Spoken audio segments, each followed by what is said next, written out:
अस्सलाम वालेकुम।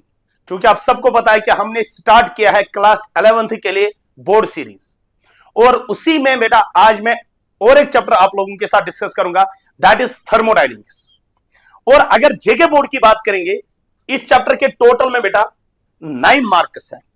यानी हमारा जो डिस्कशन रहेगा वो खाली बेटा जेके बोर्ड ओरिएंटेड रहेगा। यानी इसमें हम बेटा वो वाले क्वेश्चन डिस्कस करेंगे जो आज तक बेटा पूछे गए हैं या जिनके आने के चांसेस है।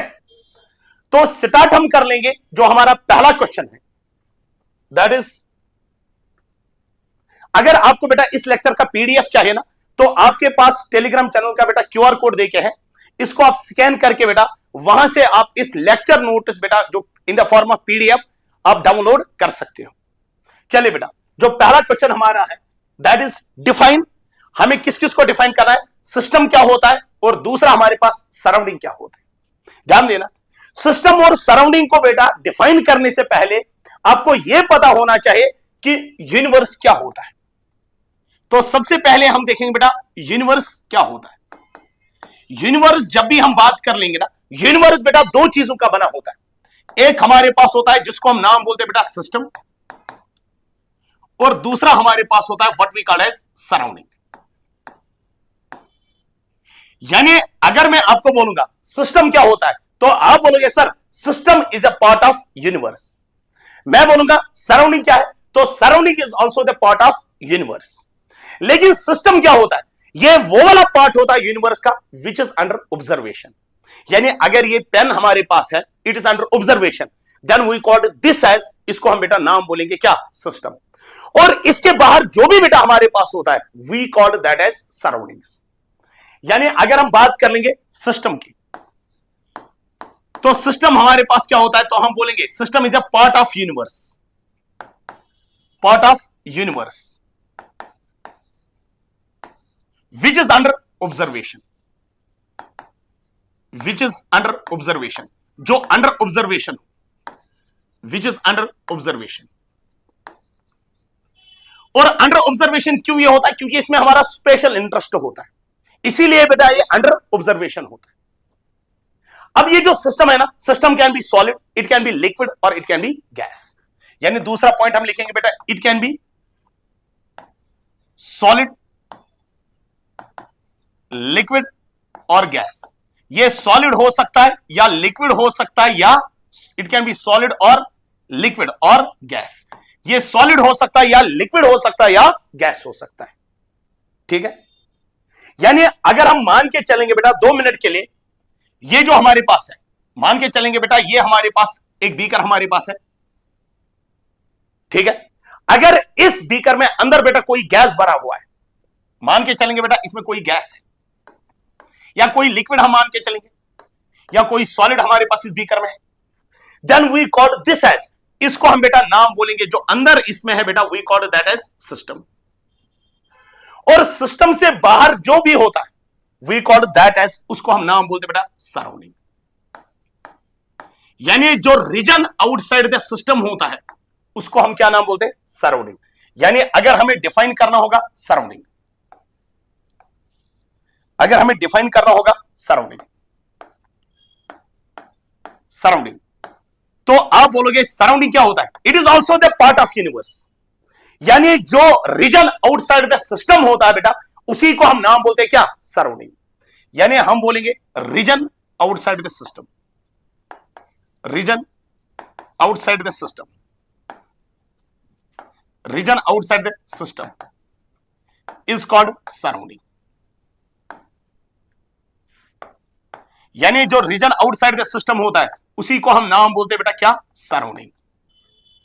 ठीक है, शाबाश। अब मुझे बोलिएगा बेटा, यहां पर हमने बोल दिया ये सिस्टम हमारे पास, और यहां पर बेटा हमारे पास क्या है, ये रीजन, ये सिस्टम हमारे पास, बाहर क्या है, सराउंडिंग। और सिस्टम और सराउंडिंग को हम बेटा कंबाइन करके क्या नाम देते हैं, इस पूरे को हम नाम बोलते हैं बेटा क्या, universe. We called it as a universe. अच्छा, सिस्टम को जो सराउंडिंग से सेपरेट करता है वी कॉल्ड दिस एज, इसको हम नाम बोलते हैं बेटा what we called as boundary और वॉल। इसको हम नाम बोलते हैं बेटा बाउंड्री और वॉल। यानी जो सिस्टम को सराउंडिंग से सेपरेट करता है बेटा, we call that as a boundary और वॉल। ये जो व्हाइट लाइन हमारे पास है, या तो ये बाउंड्री हमारे पास, या तो हम इसको बोलते हैं वॉल। तो ये था बेटा पहला क्वेश्चन हमारे पास कि सिस्टम क्या होता है, सराउंडिंग क्या होता है। चलिए दूसरा क्वेश्चन हमारे पास है, डिफाइन मैक्रोस्कोपिक सिस्टम, यानी मैक्रोस्कोपिक सिस्टम क्या होता है। ध्यान दें बेटा, सबसे इंपॉर्टेंट बेटा हमारे पास है कि मैक्रोस्कोपिक सिस्टम किस चीज को हम बोलते हैं। ध्यान देना, मान के चलेंगे बेटा ये हमारे पास एक कंटेनर है, मान के चलो बेटा ये हमारे पास एक कंटेनर है। इस कंटेनर में बेटा हमारे पास कोई गैस भरा हुआ है, और मान लो बेटा इसमें कार्बन डाइऑक्साइड गैस है, और यहां पर बेटा हम मान के चलेंगे बेटा इसमें 22 ग्राम्स ऑफ CO2 है। कितने ग्राम्स बेटा CO2 के? 22 ग्राम्स। अच्छा मुझे बोलेगा जब कार्बन डाइऑक्साइड के बेटा इसमें 22 ग्राम्स है, तो अब मुझे बोलेगा बेटा क्या आपको बेटा इसमें कैलकुलेट करना आ जाएगा नंबर ऑफ मोल्स? यस। फिर मुझे बोलेगा number of moles of CO2 किसके बराबर आ जाएगा? Given mass. गिवन मास कितना है? 22। मोलर मास कितना है? 44। यानी total number of moles will be equal to 1/2। 1/2 लेकिन क्या? मोल। ये मोल्स होंगे किसके? कार्बन डाइऑक्साइड के। मोल हमारे पास क्या है? एक नंबर होता है, कौन सा? Avogadro's number. तो अगर आपको पूछा जाएगा नंबर ऑफ मॉलिक्यूल्स कितने होंगे इसमें, नंबर ऑफ मॉलिक्यूल्स, तो आप बोलोगे सर नंबर ऑफ मॉलिक्यूल्स इसमें होंगे 1/2 इंटू Na, यानी आप बोलोगे that is equal to 1/2 into Na का वैल्यू कितना है? 6.022 इंटू 10 की पावर 23। यानी सॉल्व करके बेटा आप लिखोगे 3.011 इंटू 10 की पावर 23। इतने सारे मॉलिक्यूल्स होंगे।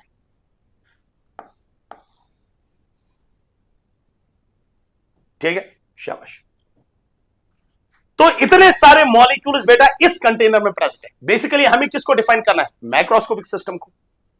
मान के चलेंगे बेटा यहां पर बेटा हमने लिया, यहां पर बेटा वाटर, इस बीकर में बेटा हमने लिया वाटर, और वाटर के बेटा आपने 18 ml लिए, 18 ml of water. 18 ml of water होने का मतलब 18 ml of H2O liquid. Water की डेंसिटी होती है 1 ग्राम पर ml। 18 ml होने का मतलब हुआ बेटा 18 grams of water, 18 grams of H2O liquid. ठीक है, क्या आपके पास मास देखे हैं? यस। क्या आपको बेटा नंबर ऑफ मोल्स कैलकुलेट करना आता है? यस।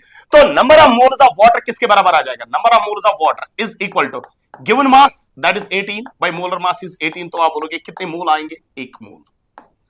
1 मोल में कितने मॉलिक्यूल्स होंगे? Na molecules. तो हम बोलेंगे number of molecules, number of molecules. तो नंबर ऑफ मॉलिक्यूल्स किसके बराबर आ जाएंगे? नंबर ऑफ मॉलिक्यूल्स आ जाएंगे बराबर बेटा Na के बराबर, क्योंकि 1 मोल में Na मॉलिक्यूल्स होते हैं। तो आप बोलोगे 6.022 इंटू 10 की पावर 23। इतने सारे मॉलिक्यूल्स होंगे, इतने सारे मॉलिक्यूल्स होंगे।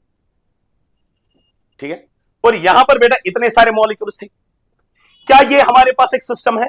यस। अगर मैं बोलूंगा क्या ये CO2 गैस हमारे पास एक सिस्टम है, तो आप बोलोगे यस। क्या ये वाटर बेटा यहां पर सिस्टम है? हाँ। अब सिस्टम से बाहर जो भी होता है we call that as surrounding. System से बाहर जो भी होता है we call that as surrounding. अब इस सिस्टम में बेटा क्या स्मॉल नंबर ऑफ मॉलिक्यूल्स है कि large number of molecules? Large number of molecules, 3.011 into 10 की पावर 23। इसमें भी बेटा 6.022 इंटू 10 की पावर 23। यानी आप बोलोगे सर चाहे ये वाला सिस्टम ले लो या ये वाला सिस्टम ले लो, सिस्टम हम बेटा इसको बोलेंगे, वाटर को बोलेंगे, यहां पर CO2 गैस को। अब जिस सिस्टम में भी बेटा लार्ज नंबर ऑफ मॉलिक्यूल्स होंगे we call that system as macroscopic system. यानी मैक्रोस्कोपिक सिस्टम क्या होता है फिर? यानी अगर मुझे डिफाइन करना होगा कौन सा system, macroscopic system, macroscopic system, तो आप बोलोगे मैक्रोस्कोपिक सिस्टम होता है system which consists of, system which consists of, which consists of large number of chemical species, large number of chemical species, which consists of large number of chemical species। अब वो chemical species क्या हो सकते हैं बेटा? Atoms हो सकते हैं, या मॉलिक्यूल्स हो सकते हैं, या आयन्स हो सकते हैं, और आयन्स हो सकते हैं। System which consists of large number of chemical species, we call that system as macroscopic system। तो आप बोलोगे सर फिर इसका मतलब हुआ ये भी मैक्रोस्कोपिक सिस्टम और ये भी मैक्रोस्कोपिक सिस्टम।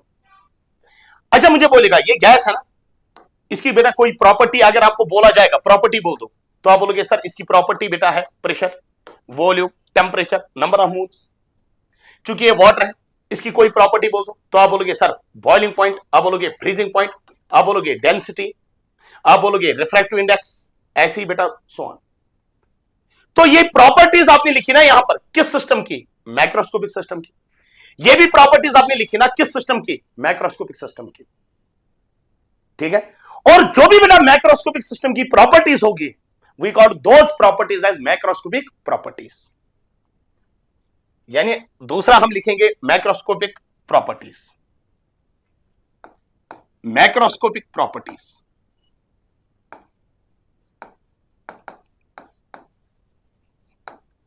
मैक्रोस्कोपिक प्रॉपर्टीज यानी मैक्रोस्कोपिक प्रॉपर्टीज कौन सी प्रॉपर्टीज होती है, तो आप बोलोगे the properties of a macroscopic system, the properties of a macroscopic system, of a macroscopic system,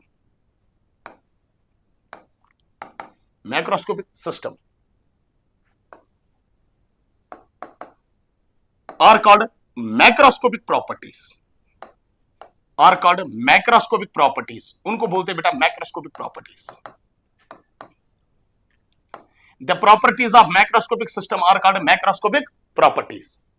example बेटा अगर आपको पूछा जाएगा एग्जांपल बोलिए, तो आप बोलोगे सर एग्जांपल है प्रेशर है, वॉल्यूम हमारे पास, टेम्परेचर हमारे पास, number of moles, freezing point, boiling point, density, यही हमारे पास पीएच एटसेट्रा। बहुत सारी प्रॉपर्टीज आप लिख सकते हो। ये सारी बेटा किसकी प्रॉपर्टीज है बेटा, एक मैक्रोस्कोपिक सिस्टम की। इसीलिए बेटा इन प्रॉपर्टीज को बोला जाता है मैक्रोस्कोपिक प्रॉपर्टीज।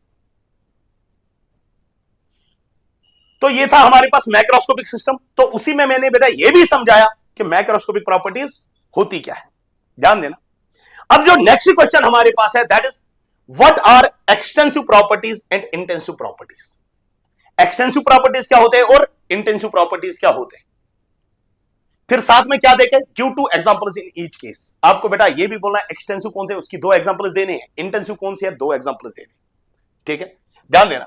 क्या इससे पहले बेटा हमने ये समझाया मैक्रोस्कोपिक प्रॉपर्टीज क्या होते हैं, यस। क्या इससे पहले बेटा मैंने ये समझाया कि मैक्रोस्कोपिक प्रॉपर्टीज क्या होते हैं, तो आप बोलोगे यस सर, हां, वेरी गुड। अगर आप इन मैक्रोस्कोपिक प्रॉपर्टीज को लेते हो, इनको जब आप डिवाइड कर लेते हो, 2 कैटेगरीज में डिवाइड कर लेते हैं। एक को हम नाम बोलते हैं बेटा what we call as extensive properties, extensive properties, और दूसरे को हम नाम बोलते हैं बेटा इंटेंसिव प्रॉपर्टीज। एक्सटेंसिव प्रॉपर्टीज और दूसरा हमारे पास क्या है, इंटेंसिव प्रॉपर्टीज। यानी अगर आपको बेटा ये पूछा जाएगा कि एक्सटेंसिव प्रॉपर्टीज क्या है, तो आप बोलोगे सर ये मैक्रोस्कोपिक प्रॉपर्टीज है। इंटेंसिव प्रॉपर्टीज क्या है, मैक्रोस्कोपिक प्रॉपर्टीज। ठीक है, पहले हम बेटा एक्सटेंसिव प्रॉपर्टीज को डिफाइन करेंगे, इंटेंसिव प्रॉपर्टीज को डिफाइन करेंगे, फिर उसके बाद में थोड़ा सा समझा देता हूं, ध्यान देना। Extensive properties, extensive properties.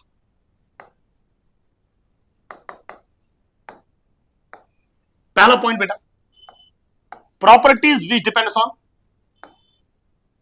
Properties which depends on, which depends on mass or size of a system, which depends on mass or size of a system, size of a system। जो डिपेंड करेगा किस पे बेटा, मास या size of a system पे, we call those properties as extensive properties। यानी जो properties depend करेंगे मास और साइज ऑफ ए सिस्टम पे, we call those properties as extensive properties. दूसरा पॉइंट लिखिएगा बेटा एडिटिव इन नेचर, इनको हम बेटा ऐड कर सकते हैं। Additive in nature. इनको हम बेटा ऐड कर सकते हैं, किन प्रॉपर्टीज को? एक्सटेंसिव प्रॉपर्टीज को। दूसरा है बेटा what we call as intensive properties. Intensive properties. अच्छा, इंटेंसिव प्रॉपर्टीज क्या होते हैं बेटा? लिख लेना, properties which do not depends on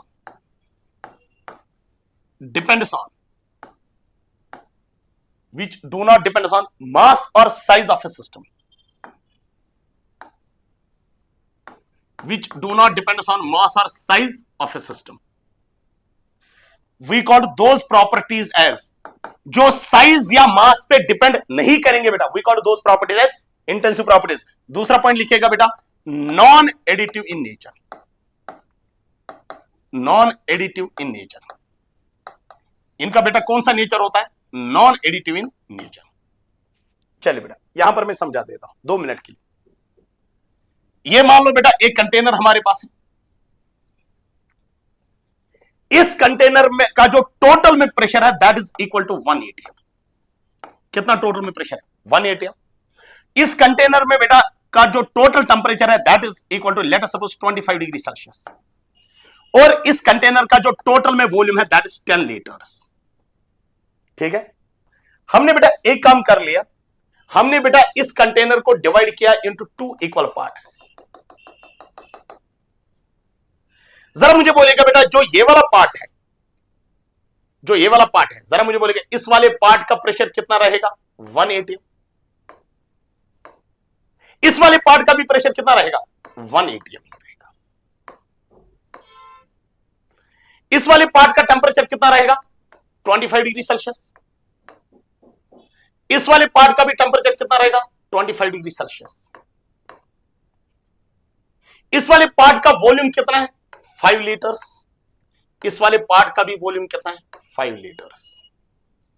ठीक है, शाबाश। तो अगर हम बात कर लेंगे बेटा, ध्यान दें बेटा, क्योंकि ध्यान दें, आपने बेटा सिस्टम को डिवाइड किया इनटू 2 पार्ट्स, 2 पार्ट्स में डिवाइड किया, आपने 2 पार्ट्स में इसको डिवाइड किया। क्या size of a system change हुआ? यस। क्या प्रेशर चेंज हुआ? नहीं। क्या टेंपरेचर चेंज हुआ? नहीं। क्या वॉल्यूम चेंज हुआ? यस। यानी क्या प्रेशर डिपेंड करता है बेटा साइज ऑफ ए सिस्टम पे? नहीं। तो ये कहलाएगा क्या? इंटेंसिव। क्या टेंपरेचर डिपेंड करता है बेटा साइज ऑफ ए सिस्टम पे? नहीं। तो ये क्या कहलाएगा? इंटेंसिव। क्या वॉल्यूम डिपेंड करता है साइज ऑफ ए सिस्टम पे? यस। तो इसको कहलाएगा क्या? एक्सटेंसिव।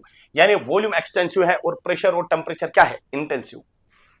ध्यान देना, इंटेंसिव प्रॉपर्टीज में बेटा एग्जांपल लिख लेना बेटा, 2 एग्जांपल्स बेटा बोले तो आप लिख लेना बेटा, प्रेशर हमारे पास, कमा टेंपरेचर हमारे पास, डेंसिटी हमारे पास, या कंसंट्रेशन टर्म्स जो आपने पढ़े होंगे बेटा, उन सब का बेटा कौन सा नेचर है? इंटेंसिव।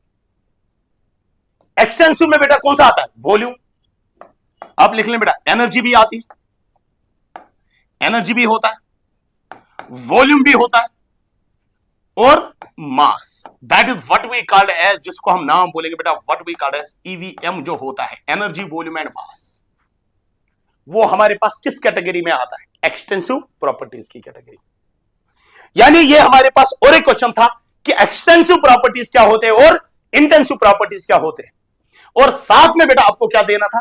एग्जांपल बेटा दोनों केस में, एक्सटेंसिव प्रॉपर्टीज में भी एग्जांपल्स देने थे और इंटेंसिव प्रॉपर्टीज में भी एग्जांपल्स देने।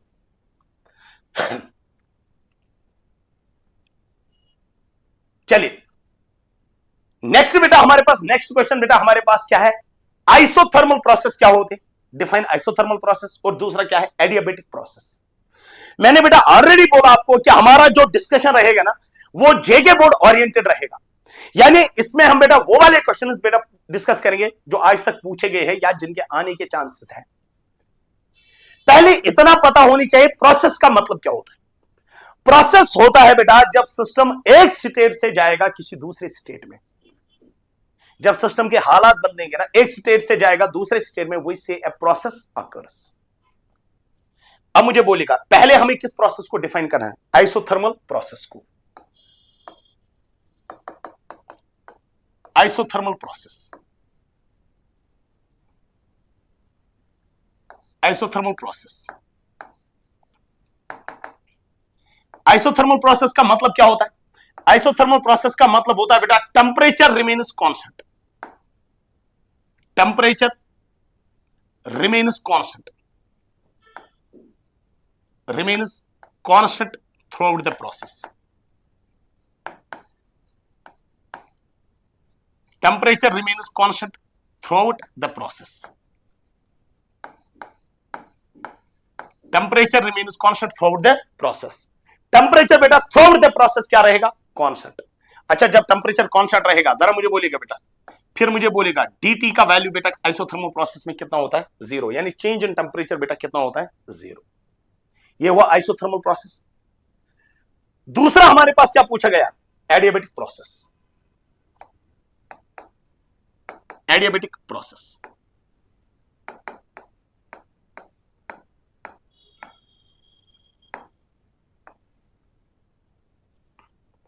मान लो बेटा ये हमारे पास कोई सिलेंडर है,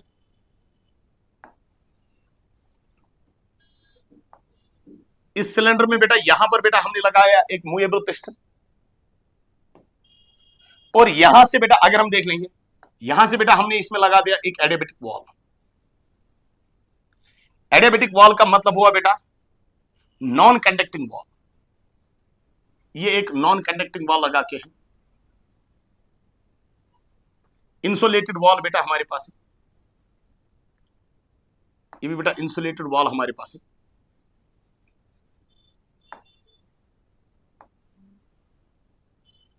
ठीक है, शाबाश। यानी ये हमारे पास है what we call as an adiabatic wall, adiabatic wall. अगर हम बेटा इस पिस्टन को बाहर ले जाएंगे ना, लेट अस सपोज इसमें कोई गैस प्रेजेंट हमारे पास है, लेट अस सपोज मान के चलेंगे बेटा इसमें कोई गैस है। अगर हम बेटा एक्सपेंशन कर लेंगे, यानी अगर हम इस पिस्टन को बेटा बाहर ले जाएंगे, या अगर ये पिस्टन नीचे आ जाएगा, that is what we call as compression.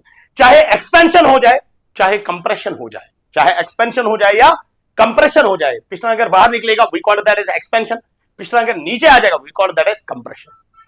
क्या वहां पर बेटा कौन से वॉल लगे हुए? एडियाबेटिक वॉल या इंसुलेटेड वॉल। क्या एक्सचेंज ऑफ हीट होगा between the system and surroundings? नहीं।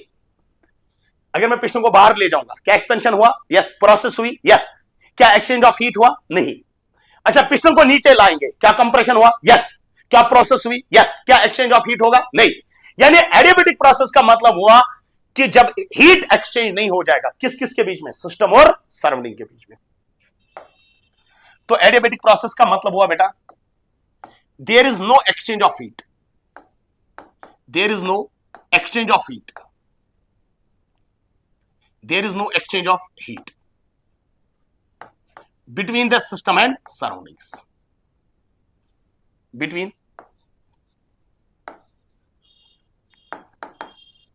The system and surroundings. System और सराउंडिंग के बीच में कोई भी एक्सचेंज ऑफ हीट नहीं होता है।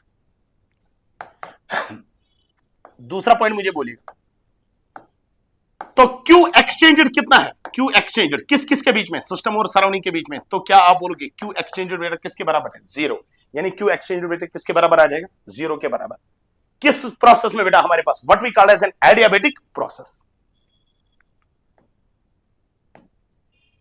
चलिए नेक्स्ट क्वेश्चन जो हमारे पास है that is define internal energy. ठीक है, इंटरनल एनर्जी को बेटा या तो हम बेटा इसको डिनोट करते हैं यू से, या तो हम बेटा इसको डिनोट करते हैं ई से। ठीक है, मान लो बेटा हमारे पास कोई सिस्टम है, ये मान लो एक कंटेनर है, इसमें कोई गैस हमारे पास है, मान लो बेटा इसमें गैस ये हमारे पास है। अब ये जो गैस है या तो ये एटम्स का बना होगा या तो ये मॉलिक्यूल्स का बना होगा, यानी ये पूरा सिस्टम हमारे पास, और सिस्टम से बाहर क्या होते हैं? सराउंडिंग। अच्छा, जो भी एनर्जी बेटा इन मॉलिक्यूल्स के साथ एसोसिएट होगी, क्या मैंने बोला? जो भी एनर्जी बेटा इन मॉलिक्यूल्स के साथ एसोसिएट होगी, kinetic energy, potential energy, vibrational energy, translation energy, nuclear energy, जो भी बेटा एनर्जी बेटा इन मॉलिक्यूल्स के साथ एसोसिएट होगी बेटा, ग्रेविटेशनल एनर्जी के बगैर जो भी बेटा इन मॉलिक्यूल्स के साथ एनर्जी एसोसिएट होगी बेटा, जब आप उनका सम करोगे बेटा, उसी एनर्जी को हम नाम बोलते हैं बेटा क्या, इंटरनल एनर्जी। यानी आप बोलोगे जो भी इस सिस्टम की टोटल एनर्जी होगी उसी को हम नाम बोलते हैं इंटरनल एनर्जी। यानी इंटरनल एनर्जी हमारे पास क्या है, तो हम लिखेंगे the summation of all possible kinds of energies, summation of all possible kinds of energy associated with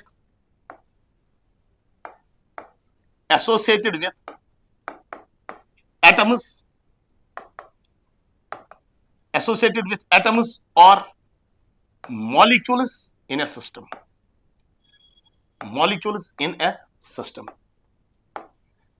यानी जब आप सारे एनर्जी टर्म्स का बेटा सम कर लोगे बेटा, उन एनर्जी टर्म्स का जो सम होगा बेटा उसी को हम नाम बोलते बेटा कौन सी एनर्जी, इंटरनल एनर्जी।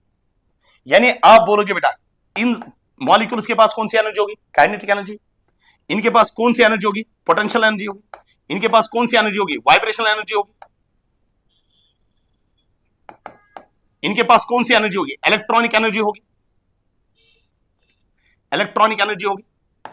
इनके पास कौन सी एनर्जी होगी, न्यूक्लियर एनर्जी होगी, एंड सो ऑन। जब आप इन सारे एनर्जी टर्म्स का बेटा क्या कर लोगे, सम कर लोगे, summation of all possible kinds of energy, उसी को हम नाम बोलते बेटा we called that as U, और इसको हम नाम बोलते ई, उसी को हम नाम बोलते बेटा इंटरनल एनर्जी। यानी जब आप सारे एनर्जी टर्म्स का क्या कर लोगे, सम, तो we called that energy as, उसी एनर्जी को हम नाम बोलते हैं इंटरनल एनर्जी। ठीक है, चलिए बेटा, seated first law of thermodynamics, आपको बेटा बताना है कि फर्स्ट लॉ ऑफ थर्मोडाइनमिक्स क्या है। Right it is mathematical relation, आपको बेटा इसकी मैथमेटिकल रिलेशन देनी, यानी mathematical formulation of first law बेटा आपको लिखना है। पहले हम बेटा फर्स्ट लॉ ऑफ थर्मोडाइनमिक्स लिखेंगे कि फर्स्ट लॉ ऑफ थर्मोडाइनमिक्स क्या कहता है। फर्स्ट लॉ ऑफ थर्मोडाइनमिक्स है द टोटल एनर्जी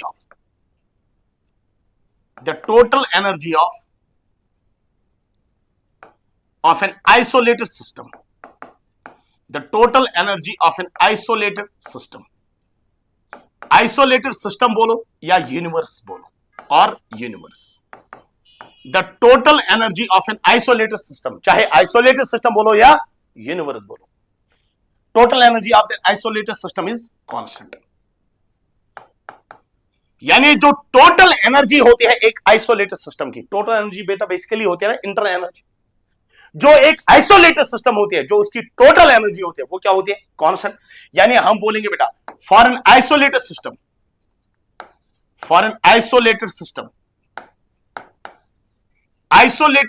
के लिए क्या होगा बेटा, तो आप बोलोगे आइसोलेटेड सिस्टम के लिए यू क्या होगा बेटा, यू होगा कांस्टेंट।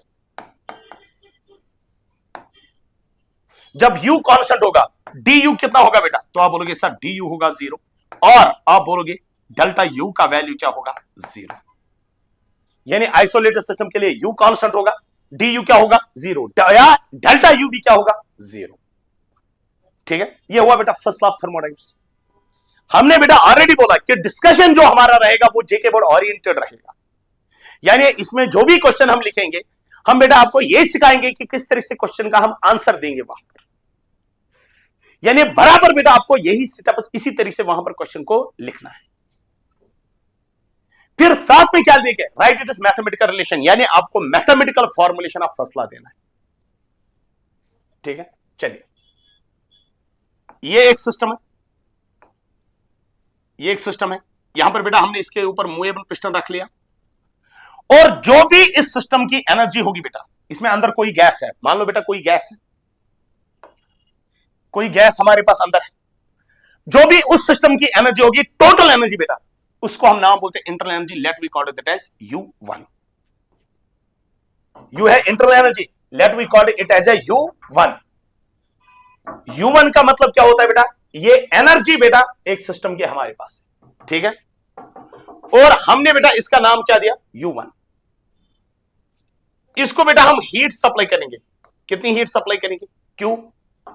जब हमने क्यू हीट सप्लाई की, अब इसकी एनर्जी जो बनेगी, अब इसी सिस्टम की जो एनर्जी बनेगी वो एनर्जी होगी बराबर, वो एनर्जी होगी बराबर बेटा U1 प्लस Q होगी ना। पहले एनर्जी कितनी थी U1 और हमने कितनी हीट सप्लाई की Q, तो एनर्जी क्या बन जाएगी U1 plus Q। And let us suppose W is the work done on the system. इस सिस्टम पे हम कितना काम कर रहे हैं W, यानी वर्क ऑफ कंप्रेशन हम बेटा 2 मिनट के। अच्छा मुझे बोलिएगा जो इसकी टोटल एनर्जी बन जाएगी, बोलो बेटा टोटल एनर्जी इसकी क्या बन जाएगी, तो आप बोलोगे सर टोटल एनर्जी होगी U1 plus Q plus W। U1 plus Q plus W, क्या ये टोटल एनर्जी होगी? यस।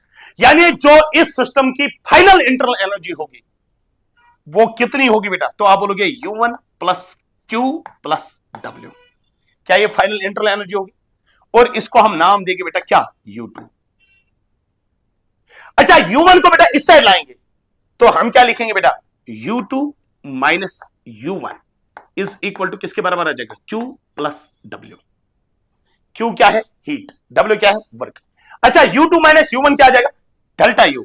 फिर मुझे बोलिएगा डेल्टा U किसके बराबर आ जाएगा, डेल्टा U आ जाएगा Q plus W।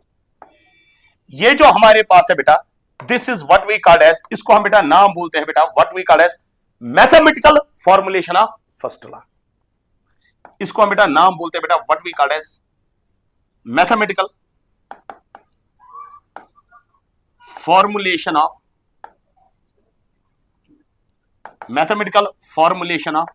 First law of thermodynamics. This is called as a mathematical formulation of first law of thermodynamics. Delta U is equal to Q plus W. यही हमारे पास था ना, state first law of thermodynamics and write it is mathematical relation। आपको बेटा mathematical relation यानी mathematical formulation लिखना था किसका, first law का। चलिए नेक्स्ट क्वेश्चन जो हमारे पास है that is define entropy। What will happen to the entropy on increasing temperature? ध्यान दें बेटा। चलो पहले हम बेटा ये सीखेंगे कि एंट्रोपी होती क्या है। मान लो बेटा हमारे पास ये एक कंटेनर है, ये हमने एक कंटेनर लिया,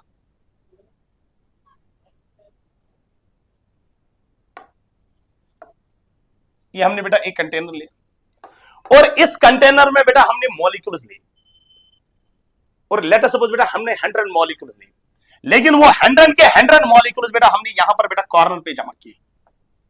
सारे मॉलिक्यूल्स बेटा हमने यहां पर कॉर्नर पे जमा किए, सारे मॉलिक्यूल्स बेटा मैंने कहां पर जमा किए, कॉर्नर पे जमा किए। अगर मैंने बेटा सारे मॉलिक्यूल्स बेटा कॉर्नर पे जमा किए, जरा मुझे बोलिएगा बेटा एक मॉलिक्यूल जो हमारे पास है, एक मॉलिक्यूल जो हमारे पास है, एक मॉलिक्यूल यहां पर बेटा मैंने बोला कितने मॉलिक्यूल्स हमने माने 100 मॉलिक्यूल्स। एक मॉलिक्यूल की एनर्जी है E, कितनी है E। 100 मॉलिक्यूल्स की एनर्जी कितनी होगी बेटा 100 E।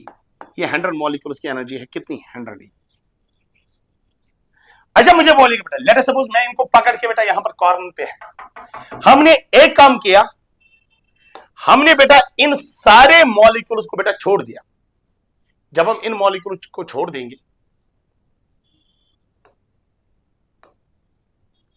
तो अगर हम देख लेंगे जब हम इन मॉलिक्यूल्स को छोड़ देंगे तो ये मॉलिक्यूल्स बेटा इस पूरे कंटेनर में बेटा फिलअप हो जाएंगे इस तरीके से।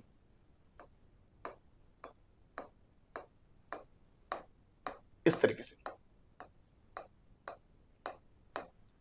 और ये खुद ब खुद हो जाएगा। यानी ये जो प्रोसेस हमारे पास है, ये प्रोसेस हमारे पास क्या है स्पॉन्टेनियस। यानी ये जो 100 मॉलिक्यूल्स कॉर्नर पे थे, अगर आप हाथ छोड़ दोगे ना ये सारे मॉलिक्यूल्स बेटा इस पूरे कंटेनर में फैल जाएंगे, वही होगा ना। यानी 100 ई बेटा लोकलाइज थी, तो आप बोलोगे ये एनर्जी बेटा अब यहां पर नहीं रहेगी, ये डिस्पर्स हो जाएगी। तो वी कैन सी कि यहां पर क्या हो जाएगा, what we called as dispersal of energy will occur. Dispersal of energy occurs. Dispersal of energy occurs, dispersal of energy हो जाएगा। जब डिस्पर्सल ऑफ एनर्जी हो जाएगा तो डिस्पर्सल ऑफ एनर्जी की वजह से बेटा सिस्टम में क्या आ जाएगी, randomness. Dispersal of energy occurs, it will lead to randomness. इसकी वजह से बेटा क्या आ जाता है, रैंडमनेस आ जाएगी। अगर आप देख लोगे बेटा इस सिस्टम में बेटा रैंडमनेस आ गई, डिस्पर्सल ऑफ एनर्जी, और इसकी वजह से बेटा सिस्टम में क्या आ जाएगी, रैंडमनेस। तो अगर आप देख लोगे इस सिस्टम में रैंडमनेस आ गई, अब इस सिस्टम में बेटा कितनी रैंडमनेस आ गई उसी को हम नाम बोलते बेटा, यहां पर इस सिस्टम में कितनी रैंडमनेस है बेटा, उसी चीज को हम नाम बोलते हैं एंट्रोपी। यानी एंट्रोपी क्या होता है, तो आप बोलोगे, अगर आपको डिफाइन करना होगा कि एंट्रोपी क्या होती है, एंट्रोपी को हम बेटा एस से डिनोट करते हैं। यानी आप बोलोगे it is a measure of randomness of a system, it is a measure of randomness of a system। यानी एक सिस्टम की कितनी रैंडमनेस होगी बेटा, we call that as entropy. It is a measure of randomness of a system. अच्छा मुझे बोलेगा जितना एनर्जी का डिस्पर्सल ज्यादा होगा, it is a measure of randomness of a system. अच्छा अगर ये बड़ा कंटेनर होता तो डिस्पर्सल ऑफ एनर्जी ज्यादा होता, यानी जितनी ज्यादा डिस्पर्सल ऑफ एनर्जी होती, जितना डिस्पर्सल ऑफ एनर्जी क्या होगा, ज्यादा।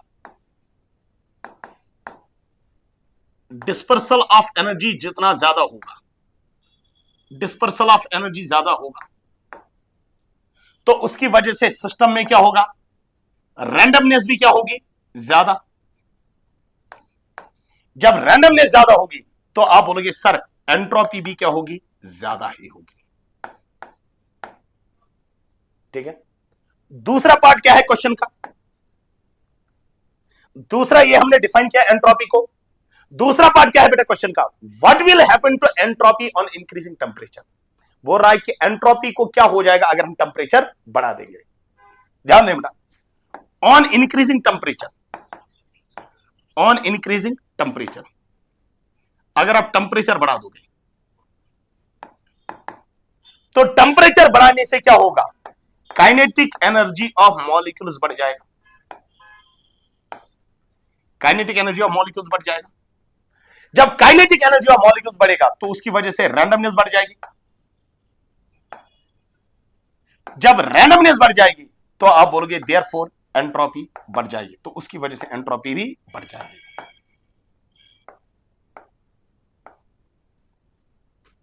ऑन इंक्रीजिंग टेम्परेचर, जितना आप टेम्परेचर बढ़ा दोगे काइनेटिक एनर्जी ऑफ मॉलिक्यूल्स बढ़ेगा, रैंडमनेस बढ़ेगा, उसकी वजह से एंट्रोपी भी बढ़ेगी।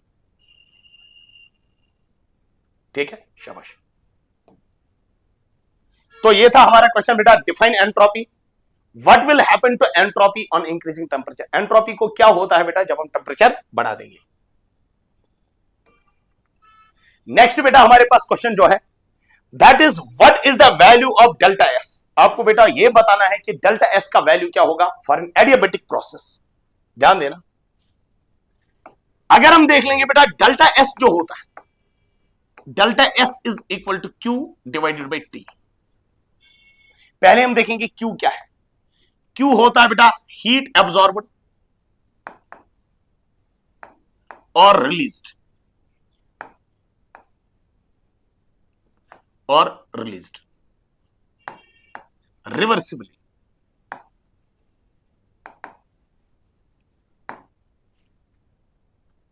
टी क्या है बेटा, टी हमारे पास है temperature at which heat is absorbed और released, at which heat is absorbed और रिलीज्ड। टी हमारे पास टेम्परेचर है at which heat is absorbed और रिलीज्ड। अब मुझे बोलेगा एडियाबेटिक प्रोसेस में क्या होता है, तो आप बोलोगे सर एडियाबेटिक प्रोसेस में Q 0 के बराबर होता है। यानी for an adiabatic process, for an adiabatic process, for an adiabatic process heat exchange यानी हीट रिलीज या हीट एब्सॉर्ब कितना होता है, Q का वैल्यू क्या होता है, 0। जब Q का वैल्यू 0 होता है तो आप बोलोगे डेल्टा एस का वैल्यू क्या होगा, 0। यानी एडियाबेटिक प्रोसेस में बेटा डेल्टा एस का वैल्यू बेटा किसके बराबर होता है, 0 के बराबर होता है। ठीक है, शाबाश। चलिए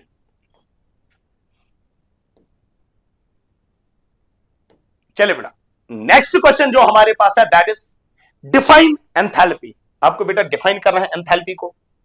ठीक है, चलिए बेटा, अगर हम देख लेंगे बेटा एंथैल्पी होती क्या है, चलो पहले मैं डेफिनेशन लिख लेता हूं एंथैल्पी की। Enthalpy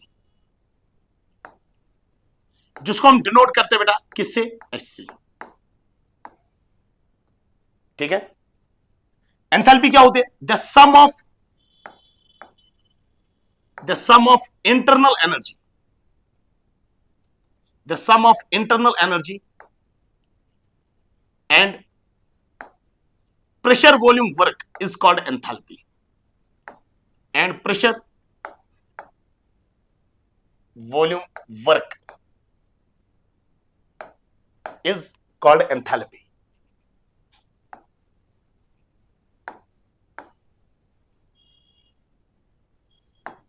The sum of internal energy and pressure volume work is called enthalpy. यानी जब आप इंटरनल एनर्जी यानी U plus PV pressure volume का जब आप सम कर लोगे बेटा, इसी को हम नाम बोलेंगे बेटा what we call as enthalpy, that is H. यानी जो एंथैल्पी होता है that is the sum of internal energy and pressure volume work, we call that is enthalpy. अब मुझे बोलिएगा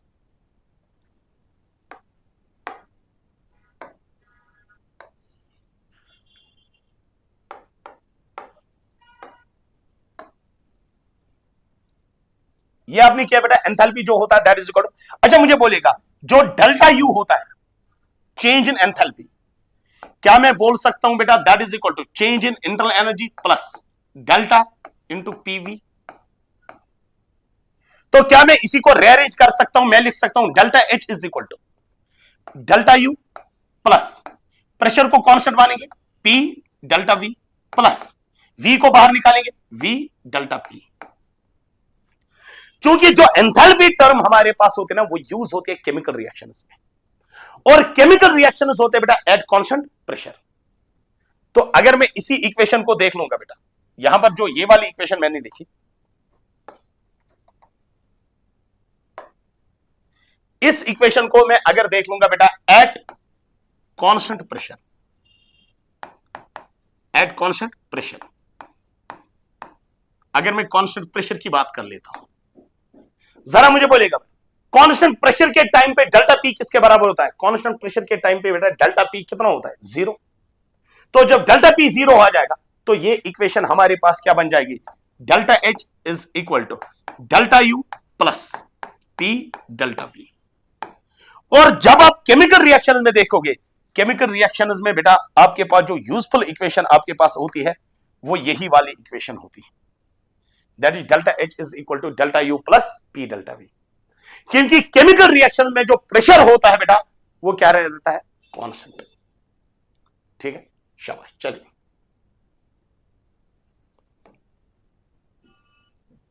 नेक्स्ट बेटा क्वेश्चन हमारे पास क्या है, given that delta H is equal to 0, delta H का वैल्यू 0 है। अच्छा, डेल्टा एच का वैल्यू 0 होने का मतलब हुआ ना हीट एब्सॉर्ब होती है ना हीट रिलीज होती है। For mixing of two gases, यानी दो गैसेस को आपको मिक्स करना है। Explain whether the diffusion of gases into each other in a container is a spontaneous process और नॉट। आपको बेटा ये एक्सप्लेन करना है कि वहां पर जो डिफ्यूजन होता है क्या वो स्पॉन्टेनियस प्रोसेस है कि नहीं है। बात समझ लेना। अब मुझे बोलिएगा, मान लो बेटा ये हमारे पास एक कंटेनर है, ये आपके पास एक कंटेनर हमारे पास है जिसमें गैस ए भरा हुआ है, और यहां पर बेटा दूसरा एक कंटेनर है जिसमें गैस बी भरा हुआ है। दो कंटेनर्स हैं, इस कंटेनर में बेटा गैस ए भरा हुआ है और इस कंटेनर में बेटा गैस बी भरा हुआ है। अच्छा, जिसमें गैस ए भरा हुआ है इसमें बेटा हर किसी पॉइंट पे बेटा ए होगा। अच्छा मुझे बोलेगा दूसरा एक कंटेनर है बेटा, इसमें कौन सा गैस भरा हुआ है, इसमें गैस बी भरा हुआ है।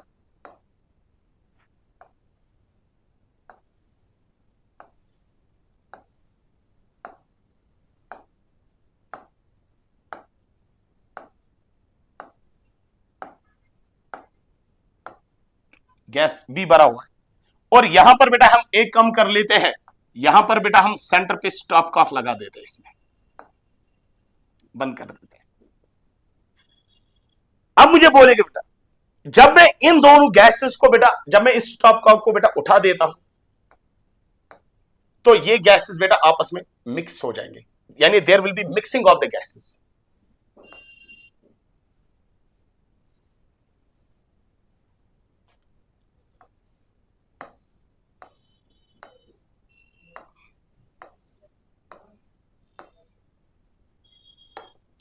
यानी there will be mixing of gases, और मिक्सिंग ऑफ गैसेस कुछ इस तरीके से होगा, ए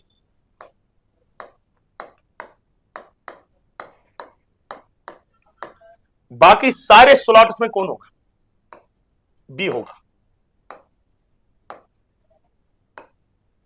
इन स्लॉट्स में कौन होगा, बी होगा, ठीक है। और अगर हम देखेंगे बेटा गैस ए हमारे पास और गैस बी हमारे पास, आपने बेटा स्टॉप कॉक उठा दिया, तो स्टॉप कॉक उठाने का मतलब हुआ बेटा उसके बाद ये गैसेस आपस में क्या हो जाएंगे, मिक्स। जब ये गैसेस बेटा मिक्स हो जाएंगे, अगर मैं बोलूंगा what is the value of delta M, what is change in mass, तो आप बोलोगे सर वहां पर मास ही चेंज नहीं होगा, डेल्टा एम का वैल्यू कितना होगा, 0। वेरी गुड, क्योंकि ना हीट एब्सॉर्ब होती है ना हीट रिलीज होती है, तो Q का वैल्यू भी क्या होगा, 0। और W का वैल्यू भी बेटा इसमें किसके बराबर आ जाएगा, 0 के बराबर आ जाएगा। यानी जब आप ये तीन चीजें देखोगे तो आप बोलोगे सर ये हमारे पास फिर कौन सा सिस्टम होगा, आइसोलेटेड सिस्टम। यानी ये सिस्टम हमारे पास कौन सा सिस्टम होगा, आइसोलेटेड सिस्टम। यानी डेल्टा एम का वैल्यू क्या है, 0, Q का वैल्यू क्या है, 0, वर्क का वैल्यू क्या है, 0। यानी हमारे पास जो ये सिस्टम है बेटा, ये कौन सा सिस्टम कहलाएगा, आइसोलेटेड सिस्टम। और गैस ए और गैस बी बेटा आपस में क्या हुए, मिक्स। जरा मुझे बोलेगा वहां पर बेटा एंट्रोपी बढ़ गई, यस। तो अगर हम देखेंगे ये प्रोसेस हमारे पास स्पॉन्टेनियस होगी, अगर आपको कोई पूछेगा ये क्यों स्पॉन्टेनियस प्रोसेस है, तो आप बोलोगे यही तो हमारे पास है सेकंड लॉ ऑफ थर्मोडायनेमिक्स, कि आइसोलेटेड सिस्टम में जब एक स्पॉन्टेनियस प्रोसेस होती है वहां पर बेटा डेल्टा एस का वैल्यू क्या होता है, पॉजिटिव। अगर ये स्पॉन्टेनियस प्रोसेस है तो ये स्पॉन्टेनियस किसकी वजह से है, तो आप बोलोगे सर डेल्टा एस पॉजिटिव है तो उसकी वजह से स्पॉन्टेनियस है। और यही हमारे पास कहलाता है बेटा what we call as second law of thermodynamics. यानी in an isolated system during a spontaneous process delta S का वैल्यू क्या होगा, पॉजिटिव। यानी हम लिखेंगे इसका ये स्पॉन्टेनियस इसीलिए है क्योंकि वहां पर डेल्टा एस क्या होता है, पॉजिटिव। यानी आप बोलोगे बेटा in a spontaneous process in an isolated system, in an isolated system, in an isolated system during a spontaneous process, during a spontaneous process, अगर हम spontaneous process की बात करेंगे तो spontaneous process में डेल्टा एस का वैल्यू क्या होगा बेटा, पॉजिटिव होगा। और यही हमारे पास बेटा सेकंड लॉ ऑफ थर्मोडायनेमिक्स भी है। इन an isolated system during a spontaneous process delta S क्या होता है, पॉजिटिव। चलिए बेटा अब जो नेक्स्ट क्वेश्चन हमारे पास है that is what is Gibbs free energy. Gibbs free energy क्या होती है, फिर उसके बाद आपको यह पूछा गया what is the value of delta G for spontaneous process और non spontaneous process and at equilibrium. यानी आपको बेटा यह बताना है गिब्स फ्री एनर्जी क्या होता है। फिर उसके बाद यह पूछा गया क्या आप बोलिए डेल्टा जी का वैल्यू किस किस के लिए, स्पॉन्टेनियस प्रोसेस के लिए, नॉन स्पॉन्टेनियस प्रोसेस के लिए और इक्विलिब्रियम के लिए। ध्यान देना, पहले हम देखेंगे बेटा Gibbs free energy. Gibbs free energy, Gibbs free energy को हम किससे डिनोट करते हैं, जी से। अच्छा, जो भी सिस्टम में टोटल एनर्जी होती है, जो भी सिस्टम में क्या होती है, टोटल एनर्जी, उसमें से कितना आप कन्वर्ट कर सकते हो यूजफुल वर्क में, उसको हम नाम बोलते हैं बेटा गिब्स फ्री एनर्जी।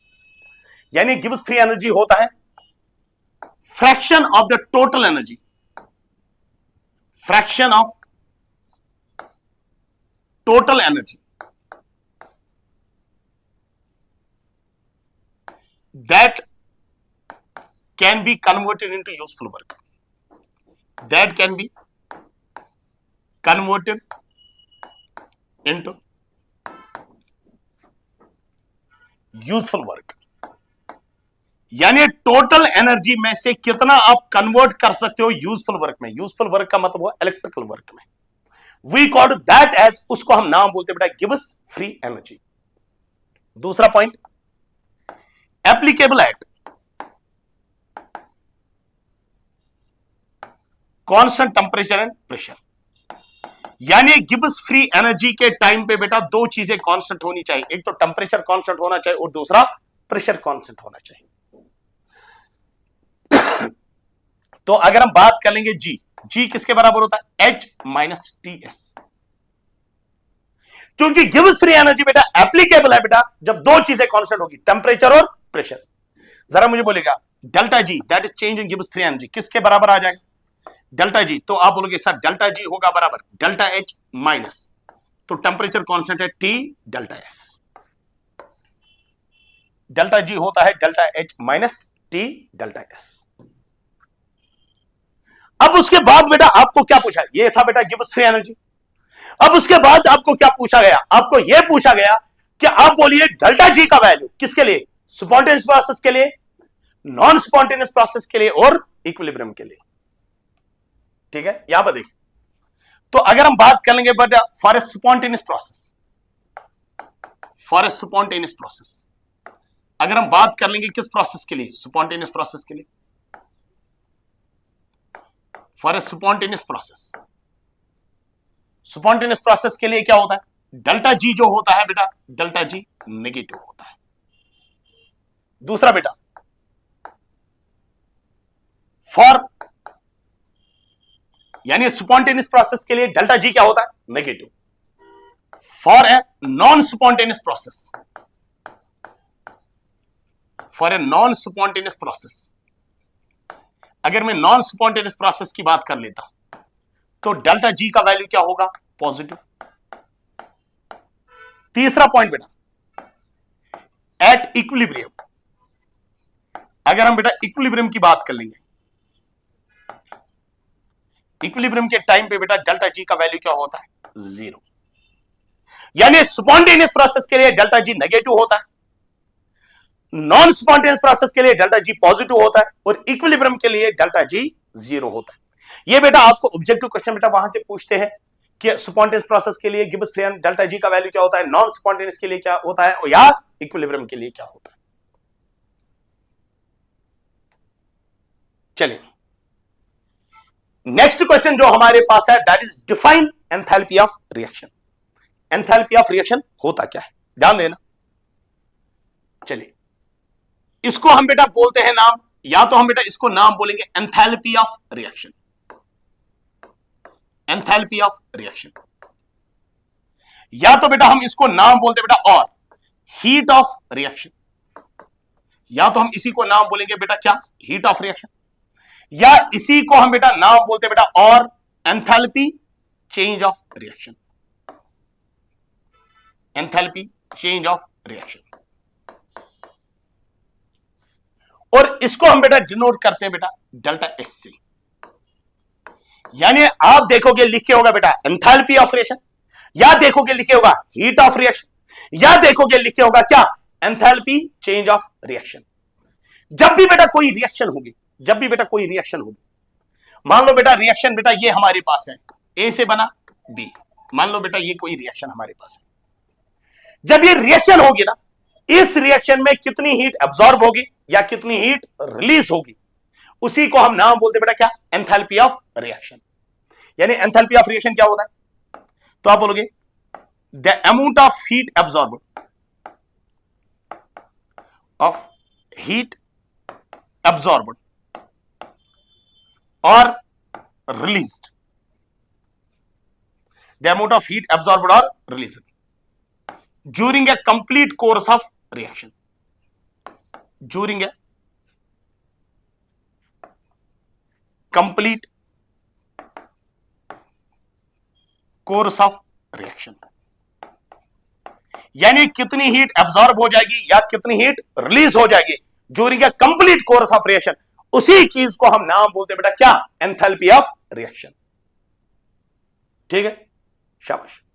अब मुझे बोलेगा बेटा यहां पर, अगर मैं बोलूंगा बेटा हमारे पास, ध्यान देना, यानी अब मुझे बोलेगा जो रिएक्शन हमारे पास है, यानी हमने बोला या तो रिएक्शन में बेटा हीट एब्जॉर्ब होगी या तो हीट रिलीज होगी, यानी इसीलिए बेटा रिएक्शन दो तरीके से होती है। एक को हम नाम बोलते हैं बेटा what we call as exothermic reaction, exothermic reaction, और दूसरी कैटेगरी हमारे पास होती है व्हाट वी कॉल एज कौन सी reaction, endothermic reaction, endothermic reaction. यानी रिएक्शन दो तरीके से होती है, एक होती है एक्सोथर्मिक रिएक्शन और दूसरी होती है एंडोथर्मिक रिएक्शन। यानी एक्सोथर्मिक रिएक्शन का मतलब होता है जिसमें हीट क्या हो जाएगी, रिलीज, यानी आप बोलोगे हीट इज रिलीज्ड। अच्छा, एंडोथर्मिक रिएक्शन का मतलब क्या होता है, जिसमें हीट क्या हो जाएगी, एब्जॉर्ब, यानी आप बोलोगे हीट इज एब्जॉर्ब।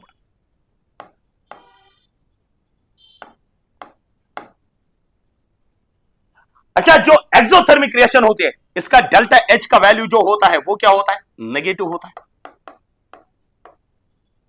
और जो एंडोथर्मिक रिएक्शन होती है इसका डेल्टा एच का वैल्यू जो होता है दैट इज पॉजिटिव होता है। यानी ये हमने बोला एक्सोथर्मिक रिएक्शन क्या होती है और साथ में हमने बोला एंडोथर्मिक रिएक्शन क्या होती है, साथ में हमने बोला यहां पर भी डेल्टा एच क्या होता है और यहां पर भी डेल्टा एच क्या होता है। चलिए, तो ये था बेटा हमारे पास एंथैल्पी ऑफ द रिएक्शन। चलिए बेटा, नेक्स्ट क्वेश्चन जो हमारे पास है that is state Hess's law of constant heat summation. आपको बेटा स्टेटमेंट देना है किसका, हेसिस लॉ का। ध्यान देना, मैं स्टेटमेंट पहले देता हूं बेटा हेसिस लॉ का। हेसिस लॉ का स्टेटमेंट क्या है, the enthalpy change, the enthalpy change of a reaction, the enthalpy change of reaction is same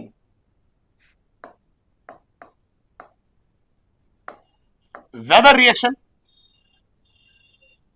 the enthalpy change of a reaction is same whether reaction takes place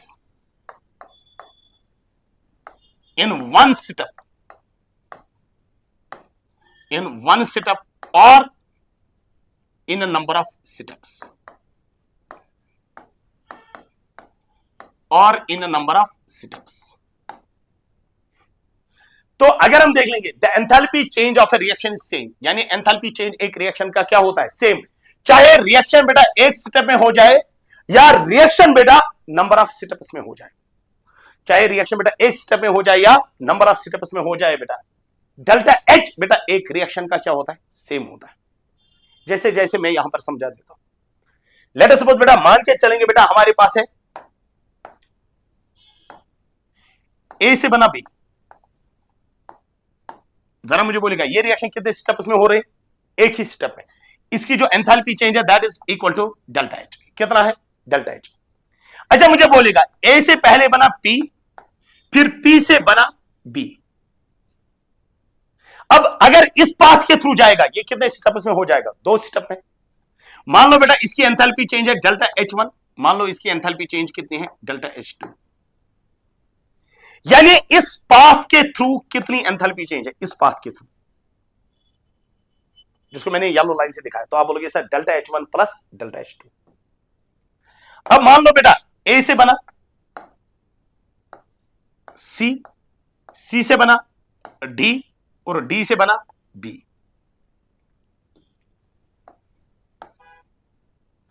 ए से क्या बना सी, सी से क्या बना डी, डी से क्या बना बी। अच्छा, मुझे बोलिएगा इसकी एंथैल्पी चेंज जो है that is equal to delta H3, इसका कितना है डेल्टा H4, इसका कितना है डेल्टा H5। चलो, इनिशियल स्टेट कौन सी है, तो आप बोलोगे सर इनिशियल स्टेट ए है। फाइनल स्टेट कौन सी है, तो आप बोलोगे सर फाइनल स्टेट बी है।